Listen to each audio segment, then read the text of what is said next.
नेपाळमधील राजेशाही संपून लोकशाही आली। त्या लोकशाहीत नेपाळला जो अनुभव आला तो राजेशाहीपेक्षाही भयानक होता। दरवर्षी कडबोळे सरकार सत्तेवरती येत होते। डावे प्रचंड असोत किंवा अतिडावे, ओली असोत किंवा काँग्रेसचे देऊबा असोत, हे सर्व जनतेला प्रचंड ओली करून देऊबाऐवजी घेऊबा झाले होते। जनतेला काही द्यायचे नाही, जे काही द्यायचे असेल ते आपल्या पोराबाळांना आणि आपल्या कुटुंबांनाच द्यायचे। नेपाळमधील चीनवादी डावे आपल्या पोरांबाळासाठी संपत्तीचे इमले बांधत होते। नेपाळमधील जनता खड्ड्यात जात होती।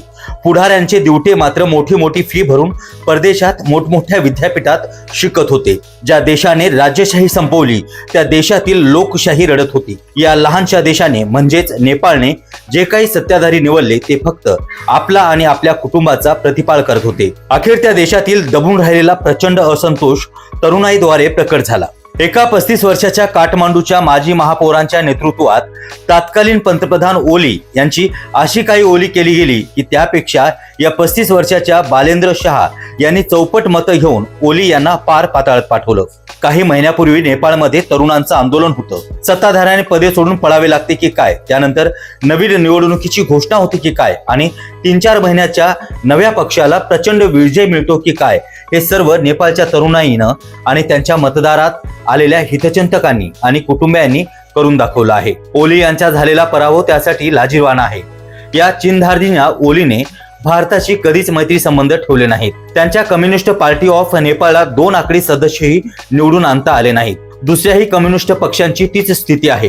त्यातल्या त्यात नेपाळ काँग्रेस बऱ्याच स्थितीत आहे। युवा वर्गाने मात्र या नव्या नेतृत्वाच्या पक्षाला भरभरून मतं दिली आहेत। सरकार पक्षाचे आदेश लष्कर, निमलष्कर किंवा पोलीस यांनी मानले नाहीत, म्हणूनच ओलींना पळावे लागले। आता त्या देशात 35 वर्षाच्या बालेंद्र शाह यांना पंतप्रधान पद मिळणार आहे। त्याचं सरकारही एकपक्षीय राहणार आहे। नेपाळमधील बेरोजगारी आणि सरकारमधील भ्रष्टाचार व सावळा गोंधळ यामुळे जनतेने केलेल्या उठावाला नवे सरकार कसे सामोरं जातं हे भविष्यात बघावं लागेल। हा नवा राज्यकर्ता चीन किंवा भारत यापैकी कोणताही अंतरंग मित्र नाही। यातच नेपाळ अनेक समस्यांनी त्रस्त आहे। त्या सर्व समस्या एका दमात सुटणार नाहीत।